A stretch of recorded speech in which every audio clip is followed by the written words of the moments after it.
Alors après, comme j'avais mes ados, il y a beaucoup d'ados qui étaient un peu en difficulté, délaissés par les parents, tout ça. Et donc j'ai fait je discutais beaucoup avec eux. Et c'est de là que j'ai eu envie de faire de la sophrologie. Donc j'ai fait de la On y arrive sophrologie enfin. et j'ai eu des témoignages de mes ados qui, au lieu de passer toute leur violence en tampant contre le mur ou à quitte à se casser le poing, eh ben, ils faisaient la sophrologie et ça les calmait, ils étaient hyper contents. Voilà. Et donc c'est comme ça. Voilà. Alors après, j'ai donc vendu mes centres de vacances. J'ai vendu mes centres de vacances. Enfin, j'ai vendu mon centre de vacances avec mes véhicules. Je me le suis vendu en fait. Puisque j'étais la SCI, je l'ai vendu à l'association que j'avais créée. Et j'ai donné l'association à mes salariés qui ont continué. Et j'avais pris soin de vendre de manière à ce que les remboursements qu'allait faire l'association, ça correspondait au loyer qu'elle payait à la SCI. Donc ça ne la mettait pas du tout en difficulté. Voilà. Et donc j'ai tout donné à mes salariés et je suis passé à autre chose, à la 4e phase de ma vie. J'ai donc fait. La quatrième J'ai repris dimension. l'université. La quatrième dimension. J'ai repris le chemin d'université. Un jour. J'ai fait le diplôme universitaire de sophrologie à la fac de Lille. J'ai fait le diplôme des pathologies neurofonctionnelles à la fac de Dijon. Et j'ai fait le DU, le diplôme universitaire de phytothérapie et aromathérapie à la fac de Besançon. Voilà. Beau cursus. Et après, je me suis Très installé. beau cursus. Et je suis devenu syndicaliste. Et maintenant, j'ai créé un syndicat professionnel Le qui défend la SSI. sophrologie au niveau national. Voilà. Alors, dis-nous un petit peu. On t'a posé tout à l'heure la question en off. Oui. On le sait un peu quelque part. Mais c'est quoi la différence entre la sophrologie et les autres formes de thérapie brève, comme peuvent être l'hypnose ericksonienne, la psychologie, etc. Bah, disons que la sophrologie a été inventée par un neuropsychiatre, Alfonso Caicedo, qui s'est inspiré du yoga, puis de l'hypnose aussi. Donc la forme classique de la sophrologie, on est voisin voilà, on est moins directif, voilà, mais on travaille aussi sur le mental. Donc on accompagne la personne, hein, voilà, voilà. Mais on va y mettre beaucoup plus les formes, voilà. C'est-à-dire, Ben, c'est-à-dire qu'on va d'abord passer par le corps, on va relâcher tout le corps, on va descendre au bord du sommeil, et quand on est au bord du il y a une forme sommeil, d'hypnose carrément. hein, Mais est-ce que c'est les mêmes techniques d'hypnose ericksonienne, par exemple? ben, je connais pas bien l'hypnose érectionnelle, moi je fais de la sophrologie, mais Ça y ressemble quelque part. c'est très cousin, Oui. c'est très cousin. Sauf qu'eux, ils sont plus directifs, nous on est on y met plus les formes, c'est plus doux, voilà. Et puis maintenant, on a aussi la relation dynamique, où on fait ça avec des mouvements, voilà. Mais comment ça se passe une séance de sophrologie? Moi, ça se passe toujours très bien, hein. Oui, non, je n'en doute pas, mais en gros, tu as quelqu'un qui arrive. Quelles sont les Mais, principales, les principaux, je dirais, euh, les principales problématiques que les gens peuvent avoir quand ils viennent de te voir? C'est des addictions en général, mais quel type d'addiction en ben, particulier? alors déjà, moi, bon, après, il y a 10 000 façons de faire la Non, bien sophrologie. sûr. Moi, ma façon de travailler, je travaille qu'avec les individuels et je travaille beaucoup sur la pensée positive. Donc, je suis assez voisin, assez cousin de l'hypnose. Voilà. Mais d'abord, la première chose qu'on fait, on discute avec, on appelle ça l'anamnèse, et donc on essaye de mettre une alliance, on se met d'accord. Le sophrologue, il fonctionne un peu comme un guide de haute montagne, il accompagne son client pour atteindre les sommets, autrement dit, être bien dans sa tête, bien dans son corps, bien dans sa vie. Mais c'est quand même le client qui fait l'effort. Donc voilà, donc il y a un engagement de la personne, il faut qu'elle en soit consciente. Il Donc, faut avoir la volonté aussi de le faire, hein. oui, il faut qu'elle ait la volonté, il faut qu'elle comprenne, hein, parce que les gens, ils viennent, ils croient que on est mamie Mati, tu vois, on claque les doigts et c'est fini. Je leur dis, déjà, il faut acquérir le lâcher-prise, c'est un peu comme le coureur à pied qui fait la première fois de sa vie les 100 mètres avec des chaussures neuves, il va falloir s'entraîner, persévérer, au début c'est un peu dur, il y a Comme les toute pensées qui forme, vous assaillent, voilà. Donc, comme toute forme d'initiation qui est basée sur l'expérience et sur euh, euh, la motivation de pouvoir développer cette initiation au quotidien, au jour le jour. En PNL, il y a une phrase qui est souvent exprimée, c'est qu'est-ce que je pourrais faire demain qui va nous indiquer que je suis sur le bon chemin. Mais si chaque jour tu fais juste un petit truc, je prends l'exemple du pain au chocolat, quelqu'un veut maigrir. Et tous les matins, en allant au boulot, elle s'arrête à la pâtisserie, elle prend un pain au chocolat. Oui, tu es en train de faire Qu'est-ce- mon portrait presque. Qu'est-ce que je pourrais faire demain pour faire en sorte que je maigrisse? Ben, c'est plus manger un pain au chocolat, c'est manger une pomme. Oui, Mais il faut le faire tous les jours. Parce que si tu le fais qu'une fois et que 15 jours après, tu continues à manger ton pain au chocolat. oui. Et il y a une période, souvent, j'ai remarqué ça en pratique sportive, c'est que tu as 15 jours où c'est à peu près dur. C'est dur. Tu te dis, non, je préfère le pain au chocolat, la pomme, elle me gonfle. Mais si tu arrives à tenir 15 jours avec la pomme, après la pomme remplace l'addiction du pain au chocolat. Ben, disons que, en fait, c'est une habitude. Et l'habitude, c'est comme quand tu mets du sucre dans ton café. Tu prends ton café sucré tous les matins. Voilà. Donc, un jour, tu décides que tu prends plus de sucre. Tu prends ton café sans Mais sucre. il faut s'y tenir. Tu le mets à la bouche. Il faut s'y tenir. Oh, ton cerveau, il fait ting, ting, ting, ting, ting. Il manque le sucre. Pendant une semaine, tu prends ton café sans sucre. Tu ting, te ting, forces. ting, Tu ting, n'aimes il pas manque ça, le mais sucre. tu te forces. Et puis, au bout d'un moment, tu prends ton café et le cerveau ne te dit plus rien. Et même. Et quand sauf si tu mets du sucre, après, il va te dire tout, il y a Non, du sucre. c'est dégueulasse. Tu vas plus Voilà, supporter voilà. le café avec le sucre. Donc, c'est une habitude. Ouais. C'est comme le sel, c'est pareil, Pareil. c'est une habitude. Pareil. Mais il faut une période de 15 jours à peu près. Oui, à peu près pour changer une pour addiction. changer l'aptitude, voilà. C'est rien 15 jours dans une vie. Voilà. T'imagines le nombre de fois où on a Alors, eu- c'est pas une addiction, parce qu'une addiction, Alors, c'est quoi la différence on peut pas s'en passer, on est attiré par, on est obligé de prendre. Voilà. Comme, Les personnes qui viennent te voir, perte de poids, cigarette, non, pas cigarette, pas tellement. Moi, c'est surtout Alcool. burn-out, stress. stress. Voilà. Est-ce que et t'as puis, remarqué- et puis apprivoiser les émotions. Voilà. Ça c'est difficile. Ouais, apprivoiser les Est-ce émotions. que tu Prendre pars- du recul par rapport Ça aux fait, événements. ça fait combien de temps que tu fais de la sophrologie? Ben, Sophrologie, j'ai commencé en 2004. Donc ça fait une vingtaine 4 d'années. ans avant d'arrêter les centres de vacances. Est-ce que tu as remarqué au sein de la population une évolution comportementale au niveau des gens? C'est-à-dire, est-ce que les addictions sont devenues différentes? Est-ce qu'elles sont devenues plus difficiles à effacer? Est-ce que tu as remarqué quelque chose qui a changé en même temps? Je n'ai pas remarqué ça. Non. Non, mais quelqu'un qui est stressé, toujours stressé. Peut-être un peu plus stressé maintenant parce que. Et je te donne un exemple. Par exemple, est-ce que tu as des personnes qui sont venues te voir? Je pense que je connais ta réponse. Parce qu'ils étaient addicts aux réseaux sociaux, Instagram, Facebook, etc., qui passaient 4 heures de leur journée par ça. Ouais, non, j'ai pas eu de personne là-dessus. Ouais, j'en suis Non, sûr. Et genre, est-ce que tu considères que toi, c'est une addiction, ça? oui, parce que ça. C'est. Enfin, pour moi, ça serait plutôt une habitude qu'une addiction.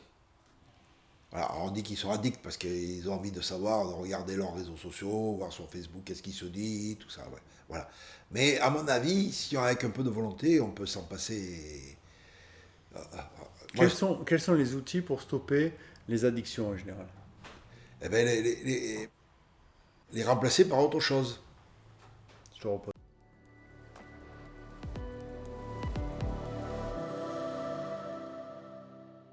Quelles sont les différentes méthodes pour combattre et pour réussir à faire en sorte que les addictions que peuvent avoir certaines personnes Oui. soient ancrées sur de la réussite?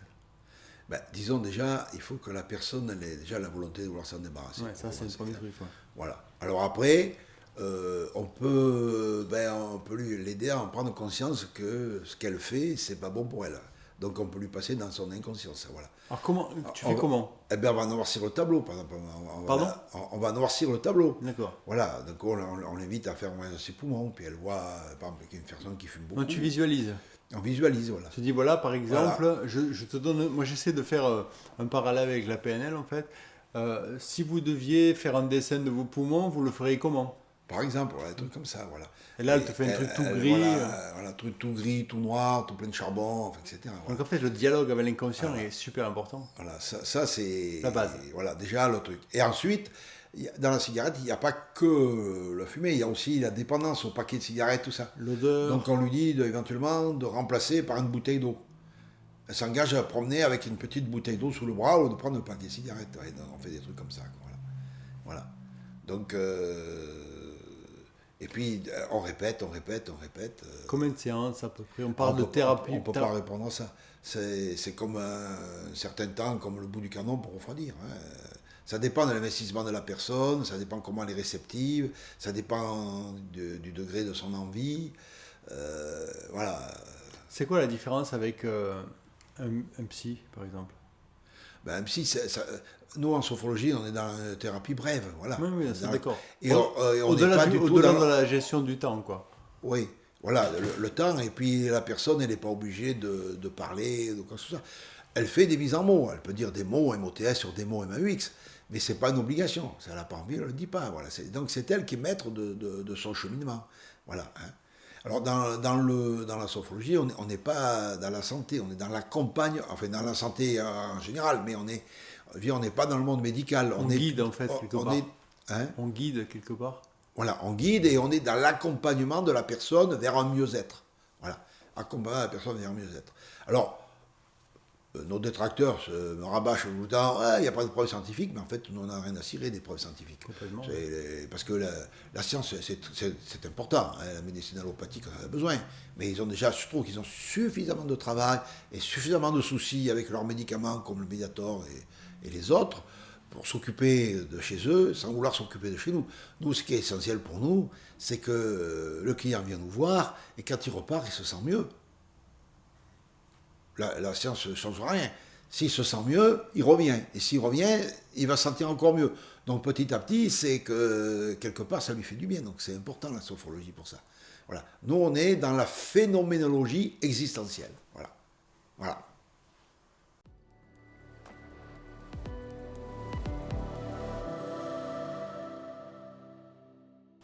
L'inconscient fait beaucoup de choses. Souvent, on est en état d'hypnose soi-même. Par exemple, on conduit la voiture. On est en hypnose. On fait pas attention. On tourne machinalement, on met le clignoteur. Comme quand on mange, ou quand on marche, ou quand on écrit, voilà. ou quand on parle. Voilà, donc le subconscient. Donc voilà. Alors, quelqu'un qui a des pensées négatives, on peut, quand on va au bord du sommeil, dans le niveau sophroluminal, qu'on appelle ça dans notre jargon professionnel, c'est une zone de conscience qui est juste au bord du sommeil, on ne dort pas. Et là, il peut y avoir un lien entre le conscient et l'inconscient. Donc on peut visualiser des pensées positives. Et là, le cerveau, il ne sait plus trop si c'est vrai ou pas. Donc il peut changer d'idéologie. Voilà. Donc c'est important. Donc c'est vrai que c'est une méthode où on pourrait faire de la manipulation un peu. Mais tu peux. Voilà. Mais les vrais praticiens, bon, c'est pas l'objectif. Je pense que pour qu'elle ait vraiment de résultats, il faut que c'est une forme de manipulation, mais il y a deux formes de manipulation, il y a la positive et la négative. Si elle est négative, ça marche pas. Voilà, on ne peut pas faire faire à la personne quelque chose contre sa volonté. Ouais. Voilà. Même si elle est au bord du sommeil, qu'elle a l'impression de flotter un peu, on ne peut pas lui faire quelque chose contre nature. Voilà. Donc ça, c'est certain. Et puis donc, on s'est mis d'accord avec la personne, on a fait une alliance. C'est très important, l'alliance, qu'on appelle ça. C'est savoir où on commence, où on va. Alors quelquefois, au cours des séances, on soulève des lièvres. Alors, on peut avoir, par exemple, une peur de l'eau. Ça m'est arrivé une fois, au cours d'une séance, il y avait une séance qui se passait dans l'eau, puis d'un coup, la personne... Voilà. Et donc, ça lui a fait ressurgir que quand elle était jeune, elle avait fait se noyer.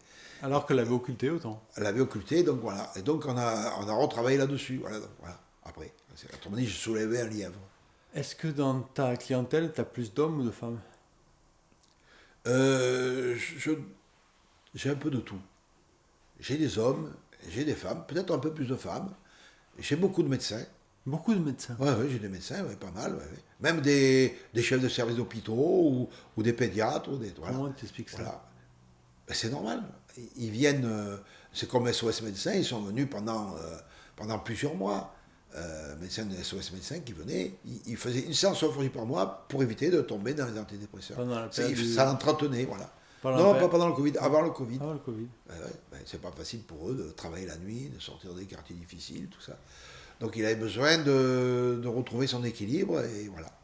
Maintenant, on a beaucoup de médecins qui viennent suivre les séances, il ne faut pas croire. Hein. Voilà. Est-ce que tout ça, c'est basé un petit peu sur des systèmes de croyances? Non, il n'y a pas à croire ou à pas croire. On fait un travail sur soi le mental est très puissant. Donc, si je vous fais relâcher votre bras, que je dis que votre bras est lourd, tout ça, que vous êtes au bord du sommet, que je vous dis que votre bras est lourd, très lourd, devient de plus en plus lourd, ben, il va devenir lourd et très lourd. Vous allez avoir l'impression que vous ne pouvez plus le soulever. Voilà. Mais ça, c'est le mental qui fait ça. Donc, c'est pas une croyance. Voilà. Alors, c'est un état de fait. ouais, c'est un état de fait. Et plus les gens se concentrent réellement dessus, plus ça porte ses fruits. Mais juste, alors ma question était sans doute mal posée. Ce que je voulais dire, en fait, c'est que est-ce que c'est les systèmes de croyances ancrés de manière inconsciente au fond de soi qui font que les gens, en fait, arrivent à mettre un pied dans des addictions, etc., parce qu'ils croient et qu'ils sont obligés de venir chez toi, en fait, ou chez des sophrologues, pour justement gommer un petit peu ces systèmes de croyances et repartir de manière un peu plus verticale dans la gestion de leurs émotions, etc. Oui, ben ça, tu as beaucoup de vécu, d'ancrage qui ont été faits dans l'enfance, tout ça, qui a été dit par les parents ou la mère qui dit méfie-toi des hommes, c'est tous des salauds. Voilà, donc la jeune fille, elle va se sentir, à chaque fois qu'elle voit un homme qui la regarde, elle va se sentir agressée. Voilà, donc tout ça, c'est très lié. Alors, il y a des salauds, bien sûr, mais ils ne sont pas tous salauds. Quoi, donc, voilà. Oui, bien sûr. Voilà. Et inversement, pour les hommes aussi. Ah ben oui, bien sûr. Voilà. Donc, c'est hyper important de travailler sur ces fausses croyances, voilà, donc, qui sont des ancrages. Et des fois, les gens ont du mal à s'en débarrasser. Hein. Quand on leur a dit pendant 30 ans que c'était comme ça qu'il ne fallait pas faire ça. Ça reste. Voilà. Les principales différences entre les hommes et les femmes. Eh bien, il y a déjà un peu de... De manière générale. Moi, je pense qu'il y a déjà une sensibilité différente. Alors, c'est laquelle? Peut-être que les femmes, c'est une impression, fonctionneraient mieux dans l'émotion, plus que les hommes, peut-être. Encore quoi que c'est pas prouvé. Hein. On est dans la généralité, là. Oui, dans la généralité. Ouais. Et puis, je trouve que l'homme et la femme sont complètes. Hein. Il y en a une qui fait des enfants et l'autre pas. Donc, il y a des différences. Ils les font à deux, quand même. Oui, mais c'est pas la même façon. C'est la femme qui donne la vie, on est bien d'accord. Oui. La gestation est au fond d'elle. Voilà. Ça, c'est la différence principale. Voilà. Elles ont des fonctions différentes, mais on voit très bien que la nature l'a fait pour qu'ils soient complètes. Non, bien sûr. Voilà. Alors, tu vois, c'est bizarre parce que dans la nature, c'est pas toujours le cas. Par exemple, il y a une race d'oiseaux où c'est l'homme qui est dans la séduction et c'est la femme. On dit souvent l'homme propose et la femme dispose, et là c'est inversé. Ouais. Tu vois, il y a un oiseau qui va faire un super nid avec des super trucs, il fait une danse amoureuse, etc. C'est très bizarre la nature. Mais tu le vois chez les animaux, tu prends par exemple chez les faisans, tu as le coq faisan, il est tout paré de couleurs, tout ça, puis la poule faisane, elle est minable. Ouais. Pareil chez les canards. Pareil chez les canards, enfin moins. Les canards, c'est le col vert, tout moins. Oui. Puis la canne, elle est... Voilà. Chez les barbaries, non, ils sont tous pourris. Hein.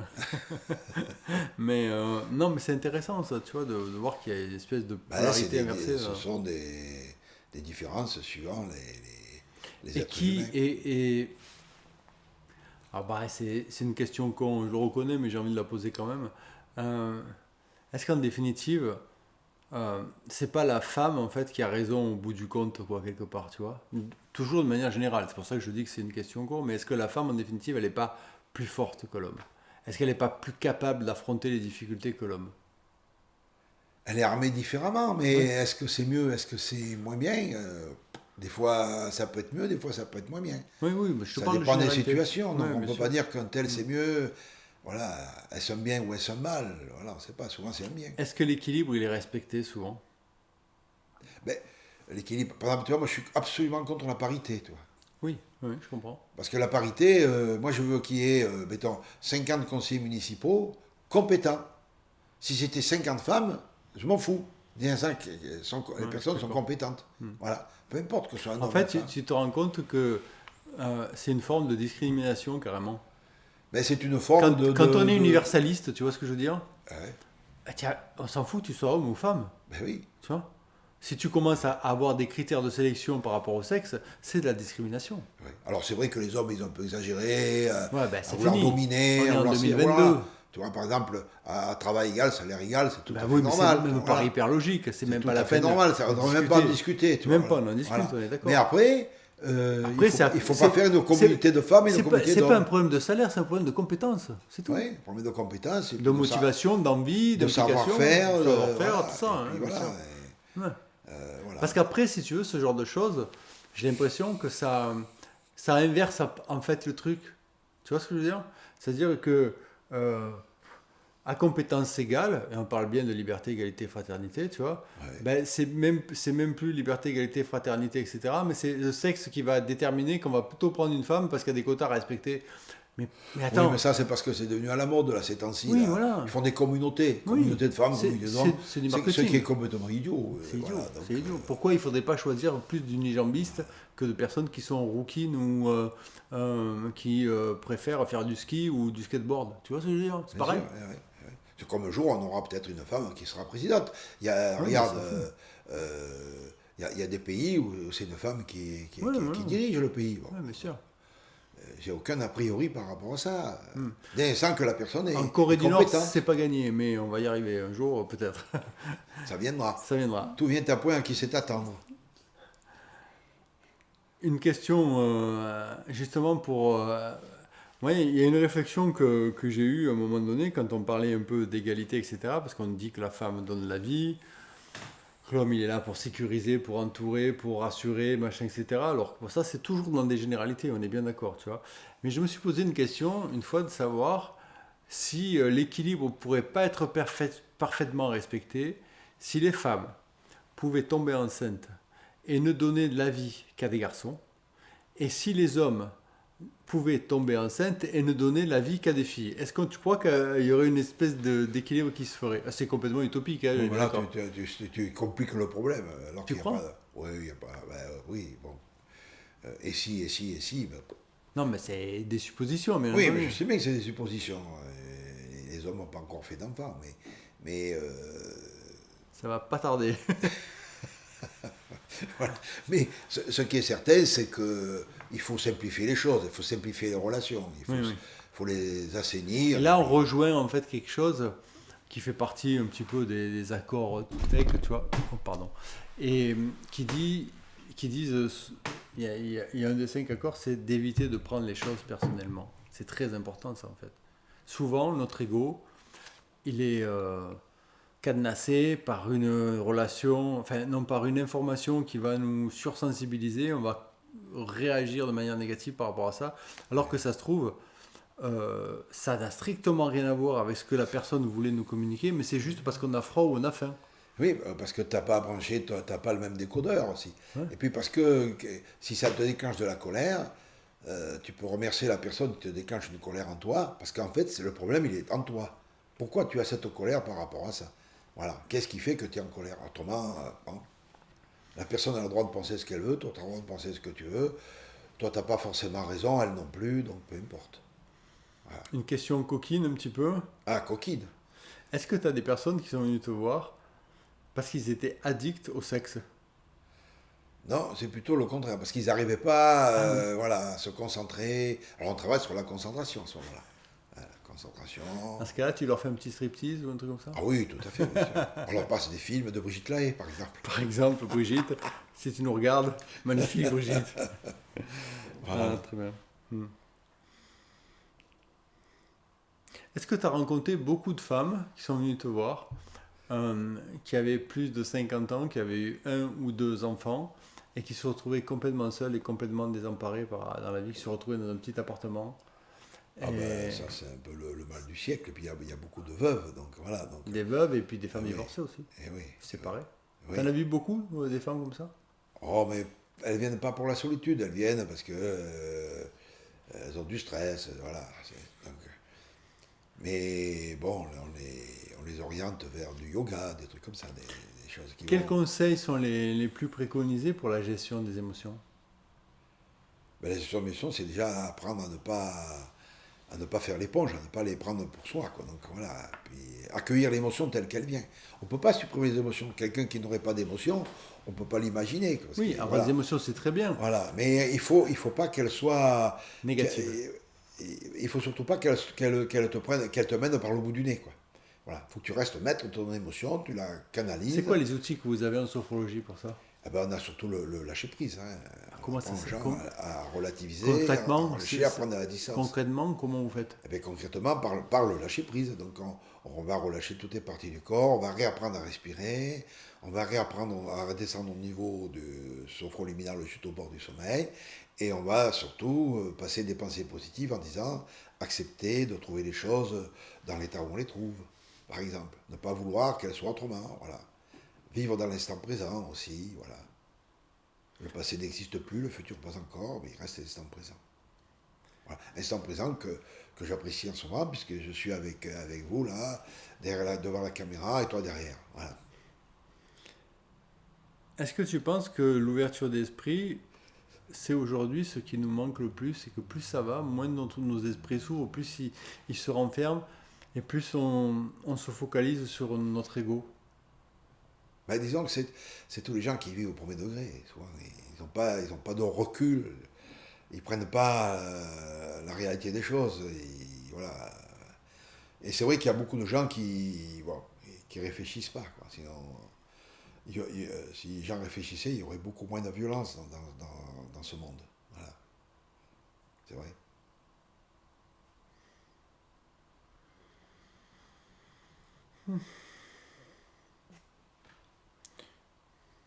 Alors, tu es en cours de questions là. Oui, non, mais ça arrive, hein, t'inquiète pas. Allez, on va passer à toi maintenant un peu. Ah, moi. C'est le mot de parler des autres. Mais, ça, c'est une question que je crois que sur toutes les personnes que j'ai interviewées, j'ai jamais posé cette question. Ah, jamais. Jamais. Je suis le premier. Tu es le premier. Ah, ben, je fais une inauguration, c'est bien. C'est une négation. Quelle personne penses-tu être? Je suis une belle personne. C'est déjà beaucoup. Hein. Je confirme. Et c'est pas du tout. Prétentieux. Voilà, je suis une belle personne. En fait, tout au moins, j'essaye d'être une belle personne. Voilà. Puis comme fais partie d'Amanda Marie, donc elle m'accompagne pour essayer de. J'ai des défauts comme Ah ben justement, comme tout être. tes plus grands défauts, c'est quoi?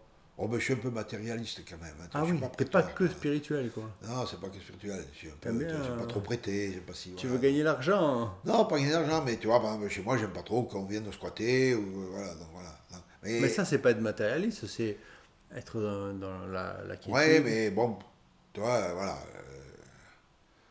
Voilà, ça c'est un défaut qu'il faut que je corrige un peu. Alors, ça va mieux un peu, de temps en temps, voilà. Mais je pense que la vie, c'est l'apprentissage de tout ça, à être meilleur à la fin, quoi. Et justement, tes plus grandes qualités? Alors, ma plus grande qualité, ben, c'est mes défauts. Forcément. Là, je te fais des langues de bois, là. Ouais, non, mais vas-y. Non, mais meilleure qualité, ben, peut-être que je suis quand même quelqu'un qui essaye de temporiser, voilà, faire un peu le médiateur, voilà, essayer d'arranger les choses. Je suis pour le pardon. En Ton fait. père spirituel t'a aidé pour ça? Non, c'est moi-même au fil des jours. Mais apprendre à pardonner. Pardonner, c'est pas oublier. Mais c'est pardonner, ne pas être rancunier. Voilà. C'est quoi la méthode pour pardonner? Pour Pardonner. Mais pardonner, c'est accepter de ne plus en parler et puis de passer à autre chose, tourner la page. Voilà, et ne pas être rancunier, de vivre avec ça qui au cœur de l'estomac qui te La bloque. rancune, ça fait du mal en fait. Ah oui, tu ne rumines plus, voilà. Bon, tu m'as fait une crasserie, bon, ben écoute, voilà, ben écoute, je te pardonne, et puis, j'oublie pas quand même que tu m'as fait une, mais voilà. Oui, je te le remettrai pas dans la gueule. Voilà, non, parle plus, c'est fini, j'ai pardonné, voilà, on passe à autre chose. Voilà. À part toi, qui tu aurais aimé être? À part moi, qui j'aurais aimé être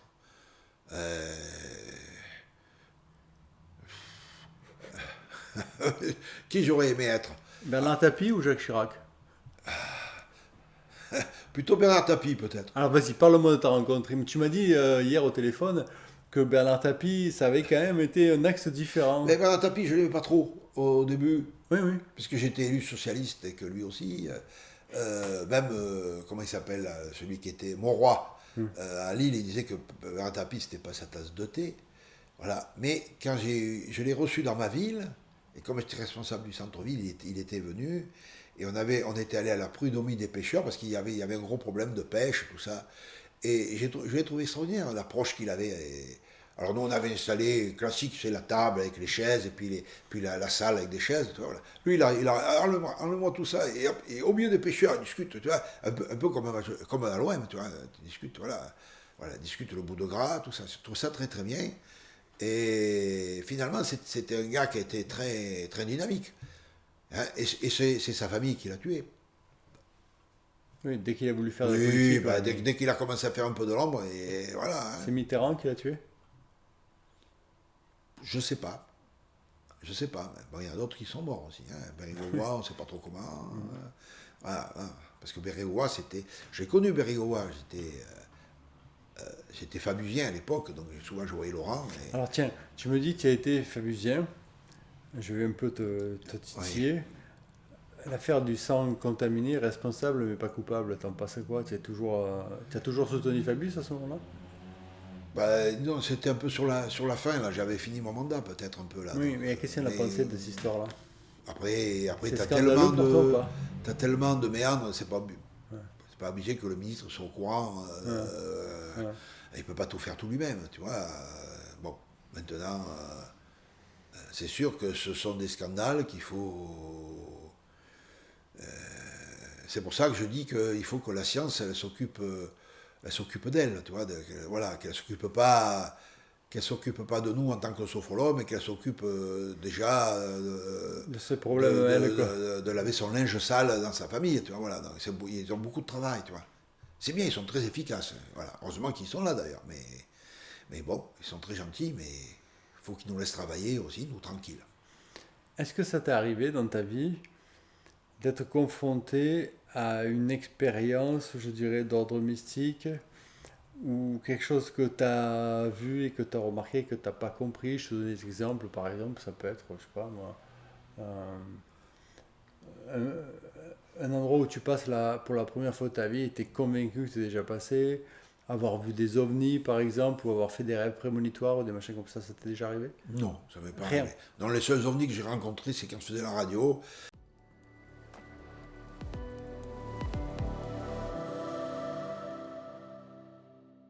Non mais alors, Jimmy Guilleux, je le connais pas, je peux pas t'en parler, j'ai vu des trucs sur lui, etc. Mais Jean-Pierre.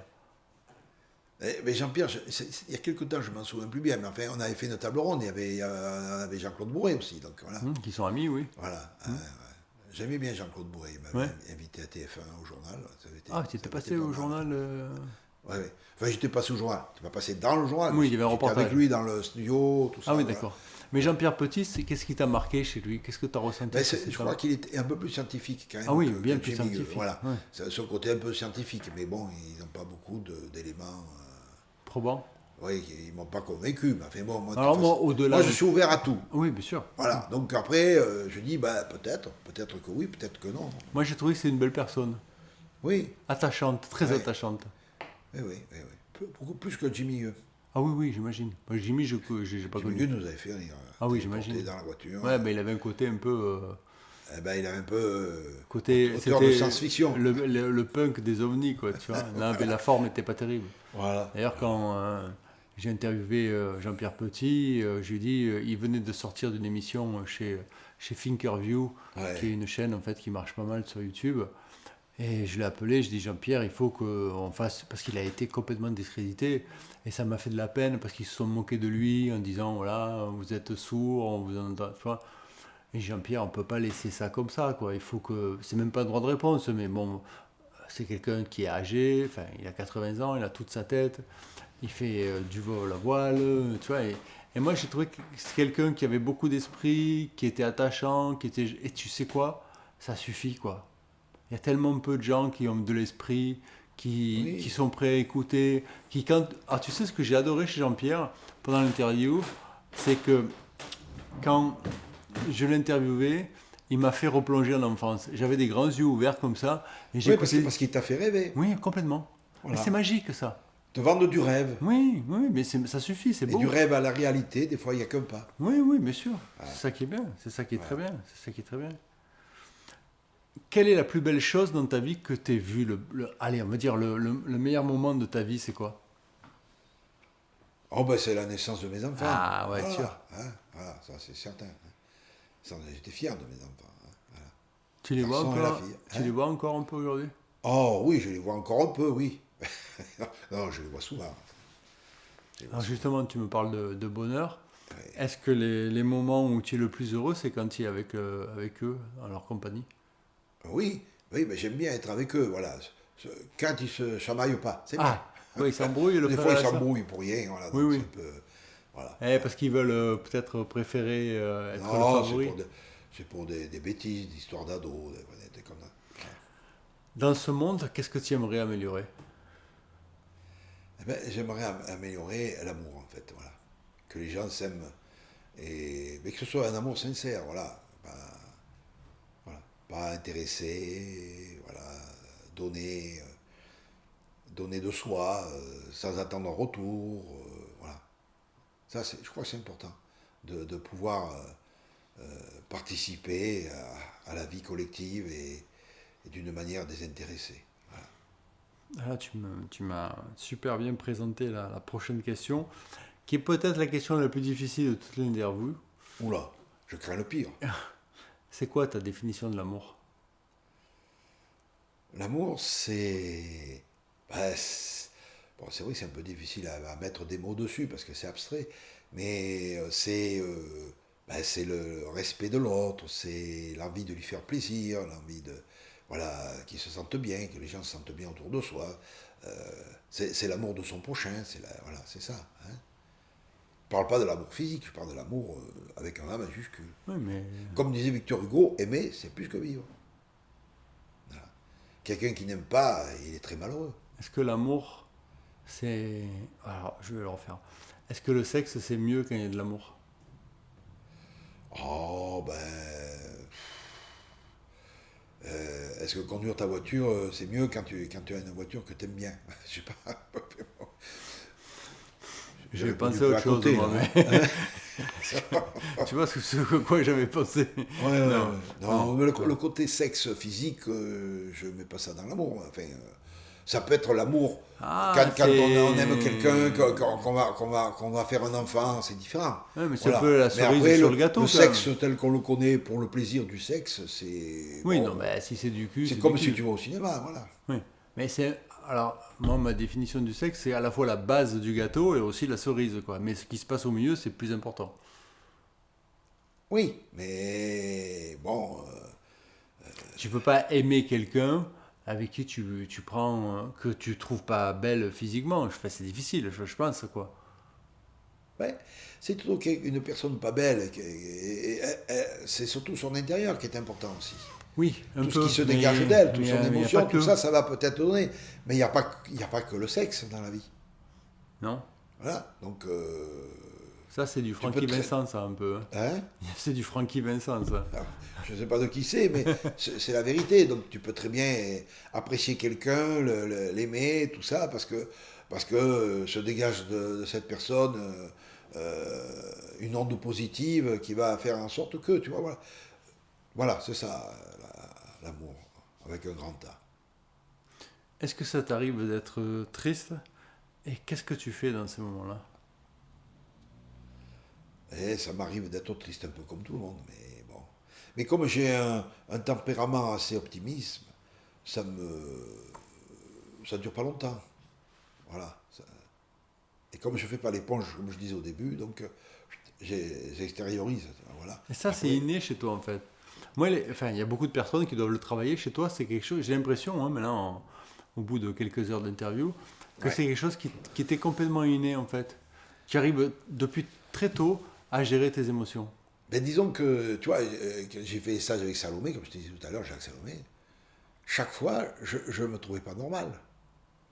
C'est-à-dire qu'il y avait, on faisait des psychodrames, tu avais 10 personnes autour du canapé, on vivait tous des histoires mirabolantes, et quand ça arrivait à mon tour, ben, j'avais rien à raconter de spécifique, tu vois, j'avais rien qui je ne ruminais, oh là, j'aurais pu à le dire. Ruminer. Ruminer les choses dans moi, j'arrivais plus à non, donc j'ai cette particularité de ne pas faire l'éponge, et ça c'est important, voilà. Voilà. Est-ce que l'humour, c'est du sérieux? Ah oui, mais c'est important l'humour. Hein, on va dire, c'est cette petite flamme qui va mettre un peu plus qui va aider à faire passer les choses aussi, des fois. Des fois, avec l'humour, on arrive à faire passer des choses les plus difficiles. Mais en faisant de l'humour, des fois, on dit des vérités. Est-ce que tu Non, penses parce que... qu'on dit, dans Excuse-moi. toute plaisanterie, il y a toujours une part de vérité. Voilà. Alors tu disais, Est-ce que la chance, ça existe ou le hasard, on veut dire, ou c'est juste en fait un mot ou un terme qu'on vient coller sur quelque chose qu'on a du mal à expliquer, sur lequel on a du mal à des mots. le hasard pour moi n'existe pas. Ah, très bien. Voilà, donc On peut tout expliquer, tu crois? Sauf que des fois, on on ne peut peut pas. pas forcément expliquer, c'est la vie qui décide pour vous. Donc après, on suit son chemin de vie, on est sur un chemin, et donc au fur et à mesure qu'on avance, on découvre des choses nouvelles. Et puis il faut avoir confiance, on va dire, entre guillemets, à sa bonne étoile. Voilà. Dans ton ange gardien qui veille sur toi. Moi, en plus, j'ai mari, donc c'est impeccable. Ouais, si tu as marié, alors on est sauvé. Eh oui. Allez hop, on fait un pas d'ici le mois de novembre 2022. Il va y avoir une dissolution de l'Assemblée nationale en France. Oui, t'anticipes là, oui. Non mais je délire total. Et forcément ça va mal marcher. Macron va déposer sa démission. Il va y avoir de nouveau au mois de février 2023 des élections présidentielles. Alain Giraud se présente. Tu es élu président de la République. Et j'aimerais savoir, quand tu seras président, quelles vont être tes premières propositions, tes premières lois que tu vas faire passer par le 49.3. Par le 49.3. Ah oui, oui. Oh. Ah oui, là on est dans une situation de crise, il faut que tu y ailles franco. Oui, mais il y a tout à changer. Quoi par exemple? Tout. Tout, c'est-à-dire Tout. La façon de vivre, la façon de faire les choses, la façon rien que dans l'école déjà, redonner la maîtrise aux professeurs. Est-ce que tu penses que les enseignants, ça ne devrait pas être l'élite quelque part? Je ne dis pas que c'est pas l'élite. Mais c'était l'élite avant. C'était. Avant, on disait, dans un village, il y a le maire, il y a le curé et il y a l'instituteur. On disait l'instituteur, c'était pas un professeur. Voilà. Non, mais je crois qu'il faut redonner les lettres de noblesse aux gens. Et puis en fait, je crois qu'il faut se positionner. C'est ce qui manque, je te disais tout à l'heure. Il faut que l'État se positionne, et se positionne d'une manière claire, ferme et précise. Voilà. Alors après, il faut que ce soit évidemment d'une manière juste. Voilà. Mais c'est vrai qu'il y a beaucoup de choses à changer. Tu vois, voilà. Comme la présomption d'innocence, tu vois, elle est plutôt... elle est un peu bafouée, tu vois. Dès qu'il y a quelqu'un qui arrive un peu à un poste un peu important, donc ça y est, on bave sur lui, on dit des choses. On ne sait pas si c'est vrai, si c'est pas vrai, parce qu'on n'a pas les moyens de contrôler quoi que ce soit. Et en attendant, eh ben, il est condamné. Alors, est-ce un bien ou est-ce un mal? Paul Valéry a dit « La politique est l'art d'empêcher les gens de se mêler de ce qui les regarde ». Qu'est-ce que tu en penses? Peut-être, puis aussi on fait des diversions, on en occupe, là, tu vois. Est-ce que c'est pas que du marketing, de la com finalement, tout ça, quoi? C'est de la manipulation, c'est la manipulation au niveau mondial, voilà. Mais on ne connaît pas les tenants aboutissants. Donc non. On ne sait pas trop qui. Heureusement, peut-être d'ailleurs. Mais si on savait ça, on serait peut-être très surpris. Oui, je pense. Ouais. Ouais, peut-être très surpris. Ouais. Voilà. Mais il faudrait que moi j'ai confiance dans les peuples. Les peuples devraient pouvoir prendre leur vie en main et puis faire en sorte de converger, de s'entendre. Quand tu vois l'Europe qu'ils ont faite qu'une Europe de fric et qu'il n'y a rien de social du tout, quand tu vois qu'un travailleur polonais il est sous-payé, qu'un travailleur français il est plus payé, et que donc ils font venir travailleurs polonais en France, je dis polonais comme j'aurais dit roumain, ça casse le travail. C'est pas ça là, l'Europe. L'Europe, il faut harmoniser, il faut que ce soit pareil pour tout le monde. Tu peux pas avoir 25 politiques avec des pays qui ont une même monnaie. Quoi. Oui, mais c'est une histoire de fric. Voilà, en harmonie, on fait venir les Polonais, comme ça coûte moins cher ici. En attendant, les Français, les usines, ils les expatrient là-bas, donc ils veulent... Voilà, donc ça déséquilibre, c'est les gens qui trinquent, c'est le peuple qui trinque, les peuples trinquent. Liberté, égalité, fraternité, Ouais. ça te convient ou tu changerais quelque chose aujourd'hui? Liberté, égalité, fraternité, oui. Ça te choque aujourd'hui ou non, ça me choque pas. ça fonctionne encore la liberté aujourd'hui? Est-ce que tu penses qu'on est vraiment libre aujourd'hui? Oui, la liberté, elle fonctionne encore. Tu peux toujours aller voter. Si tu n'es pas d'accord, tu vas voter, tu votes contre. Et puis tu votes pour. Voilà. Eh oui.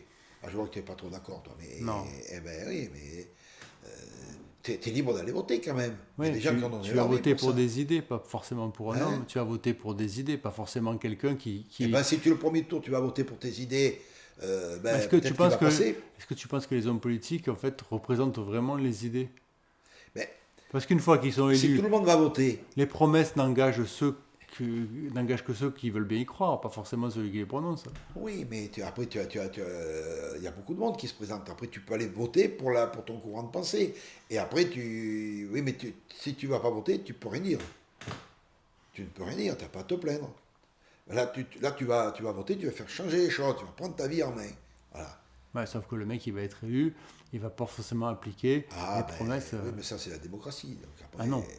Ah non. Et si ton gars de ton courant de pensée, il n'est pas élu... Oui, mais peut-être que ton courant de pensée, il n'est pas représenté. Tu votes pour qui dans ce cas-là? Et oui, mais... La vraie démocratie, elle est au sens grec, en fait. Tu vois, c'est des idées, et puis on prend en compte les idées, on applique les idées. Oui. La démocratie, c'est pas des hommes, c'est des idées. Oui, mais justement, va voter pour tes idées. Et si tu ne les défends pas, tes idées, qui c'est qui va les défendre? Personne. Mais peut-être que tes idées ne sont pas représentées aussi non plus. Mais elles ne sont pas représentées parce que tu n'as pas voté. Non, elles ne sont pas représentées parce que les personnes qui se présentent ne représentent pas tes idées. Oui, ben alors présente-toi. Pourquoi pas? Moi, président. Thierry, président. Ouais. Et non, mais voilà, après... C'est sûr que c'est pas facile, hein, l'Assemblée nationale qu'on a aujourd'hui. Elle a l'avantage qu'elle est un peu panachée de tous les courants de pensée. C'est le moins qu'on puisse dire. Mais je pense qu'on devrait avoir une espèce de devoir de simplification, en fait. Ben oui, quand tu vois les journalistes qui posent des questions aux différents courants de l'Assemblée nationale, vous allez prendre quel parti, vous allez vous associer. Mais moi, je leur dirais, mais qu'est-ce que vous posez comme question stupide? C'est une question stupide que vous posez. Je veux dire... J'ai mes idées. Si le gouvernement qui est en place propose quelque chose qui correspond à mes idées et qui est bon pour mon pays, je vais voter pour. Je suis là pour mon pays, je ne suis pas là pour moi. C'est ça qui est important. Quand j'ai écrit cette question, la dette de l'État français était de 2365 milliards d'euros. Elle est passée à 2700 aujourd'hui. Ça, c'est l'État. Les entreprises sont endettées aujourd'hui à hauteur de 7000 milliards d'euros. On n'en a pas conscience de ce que ça représente. 7000 milliards de grains de riz, ça recouvre à peu près la surface de la France. Tu vois? Là, c'est des euros. Donc, en fait, l'économie française est endettée à peu près de 10 000 milliards d'euros. C'est des euros, c'est pas des francs. On a connu les francs. C'est 6 fois plus. Par habitant, c'est 33-35 000 euros par habitant. Un gamin vient au monde, tu as des petits-enfants dont on va parler tout à l'heure, à la fin de l'interview. Ils sont arrivés là, ils n'ont rien demandé. Ils sont le fruit d'un amour, ils sont le fruit de l'univers, et ils arrivent au monde et ils doivent 35 000 euros. C'est juste ou injuste? Je dirais que c'est l'histoire qui se répète dans toute l'histoire du monde. Il y a toujours eu des périodes néfastes et des périodes fastes. Voilà. Et c'est la roue qui tourne. Voilà. Et puis, moi je pense qu'il faut quand même être optimiste. Voilà. Il y aura toujours des solutions. Il y aura toujours des solutions. Voilà. Dernière photo. 1, 2, 3, 4 petits bambins. Ah oui. Alors, ils sont grands. Hein. Maintenant, ils ont grandi, mais sur la photo, ils sont petits. Et là, il a 5 ans et il y en a un, il doit avoir même pas un an. Oui. Alors, c'est qui ces petits? Alors, il y a le plus grand, c'est Robin. Et le second, c'est Alexandre. Non, pas Alexandre, Maxence. Ouais. La troisième, c'est une fille, c'est Margot. Ouais. Et le tout dernier, c'est Alexandre. Margot par rapport à Zazou ou pas? Par rapport à Zazou? Non. Ah ben, elle est un peu... Ouais, Margot, un tempérament bien trempé. Hein, voilà. C'est souvent qu'on se chamaille, mais enfin, Pourquoi? On s'aime bien. Oh, parce que... Voilà, mais bon... Je veux pas d'histoire. Non, pas d'histoire. Non, je veux rien dire. Là. Elle va regarder l'interview. Elle est très gentille. Voilà. Quelle relation il y avait ces trois petites merveilles là? Ah, mais j'ai des bonnes relations. Bon. Avec Robin, c'est parfait. Il il m'épaule bien dans les stages BAFA. Ah, il vient avec toi. Quel âge il a maintenant? Il est né en 2000, donc il a 22. Ah oui, donc là, il a moins de 22. Voilà, mais Margot aussi, elle va faire les stages BAFA, elle va faire la formatrice. Très bien, très bien. Voilà, donc voilà. Et par contre, Alexandre et Maxence, je les vois un peu moins parce qu'ils sont à Nîmes, donc ils sont un peu plus loin. Oh, mais maintenant, tu vas les voir un peu plus. Je vais peut-être, oui, on a été à Béziers, oui. Ouais. Oui, mais bon, tous les dimanches, ils font raseteur. Alors ça, Ah, voilà, donc je suis fier d'eux, C'est mais bien. tous les dimanches, on tremble. Parce que c'est le métier de cascadeur le plus dangereux. ah oui. Et oui, donc, Mais d'ailleurs, ils ont perdu des copains à eux. Donc, quand voilà, on ne ils risque en ont rien, perdu, hein, voilà. quand on ne risque rien, Hein, quand on ne risque rien, on n'a rien. Quand on disait comme ça. Mais enfin, il ne faut pas tenter le diable toutes les semaines, quand même, parce qu'un jour, il va finir par ah, nous justement, là, rattraper. on parle un petit peu des jeunes, là. Tu en penses quoi de cette jeunesse aujourd'hui, là? Toi qui Oh, les les as jeunes, vus, qui les as vus évoluer sur 20 ans. On serait surpris, ils sont capables. Moi, je vois beaucoup de jeunes, puisque j'en forme 150 par an aux surveillants et baignades dans le cadre du BAFA, et je leur fais faire des projets d'animation, et il y en a beaucoup qui ont la tête sur les épaules. Voilà, bon espoir pour la jeunesse de demain. Quoi, voilà. Quel conseil tu pourrais, du haut de ta sagesse, leur donner? Eh ben, leur dire qu'il ne faut pas avoir peur de changer de vie, de rebondir, et que quand on a envie, on y arrive. Hein. Jacques Brel disait, le talent, c'est avoir envie. Donc si vous avez envie de faire quelque chose, eh bien, faites-le. Faites-le et vous y arriverez. Voilà. C'est important. Hein, ouais. Très très bien. Ce monde aujourd'hui, toi qui l'as vu évoluer, ce monde dans lequel nous vivons aujourd'hui, tu le trouves comment? Ben, je le trouve très individualiste et très, très violent. Quoi. Absurde?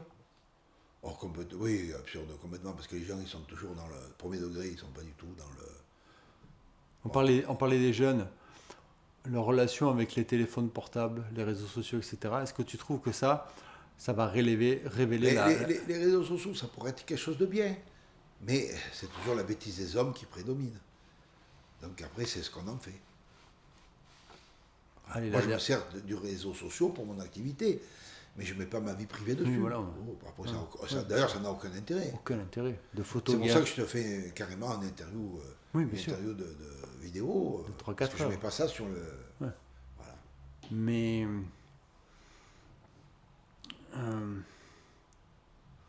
est-ce que par rapport à tout ça, est-ce que par rapport à ces 3 heures d'interview, je pense, ton message d'espoir, je suis convaincu, puisque tu es dans une dimension positive au fond de toi, Ouais. c'est quoi ton message d'espoir? Est-ce que tu as un message d'espoir et quel serait-il? Ben, le message d'espoir, c'est de se mettre à vivre. Voilà. Vivre intensément, profiter de la vie, parce que, comme disait Marcel Pagnol, le temps passe et fait tourner la roue de la vie comme l'eau c'est le démoulin. Voilà. Ça, c'est indéniable. Je le vois avec le départ de ma mère. Voilà. Il faut vivre et il faut aimer les autres. Il faut profiter de la vie. Voilà. Et des fois, c'est pas obligé d'avoir beaucoup d'argent. On peut vivre, on peut être riche dans sa vie tout en n'ayant pas de monnaie. Voilà. Et puis, si vous osez faire des choses, comme j'ai fait là, d'ouvrir le centre de vacances, de quitter tout et de partir et de créer, tout le monde est capable de le faire. Tout le monde. C'était pas... Voilà. Ça a marché parce que j'ai osé. Voilà. Faut oser. Oser sa vie. Voilà. Et toi seul la vivras. Voilà. Merci Alain. Merci Thierry pour cette rencontre voilà, où nous avons échangé à bâton rompu.